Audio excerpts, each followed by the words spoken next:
বন্ধুরা, আজকে আমাদের ড্রাগন ফ্রুট গাছে ফার্স্ট টাইম ফুল ফুটেছে।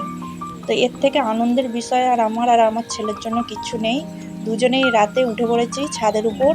উঠে গাছটার ফুলটাকে আমরা ব্রাশ দিয়ে হ্যান্ড পলিনেশন করাচ্ছি। দুজনে দাঁড়িয়ে দাঁড়িয়ে ধরে ধরে আস্তে আস্তে করে করে সুন্দর করে জিনিসটাকে, যাতে এই ফুলটা ভবিষ্যতে ফলে রূপান্তরিত হতে পারে, সেই চেষ্টাই করছি। দেখা যাক ফুলটা কত বড় ফল দেয় আমাদের। আমরাও দেখার জন্য খুব উদগ্রীব হয়ে রয়েছি দুজনে। যখন ফুলটা ফুটবে সারাদিন তো আমার ছেলে আমাকে বলেই যাচ্ছে কখন যাবে ছাদে, কখন গিয়ে ওটাকে পলিনেশন করবে। আমিও সেটাই চিন্তা করছিলাম কখন ফোটে।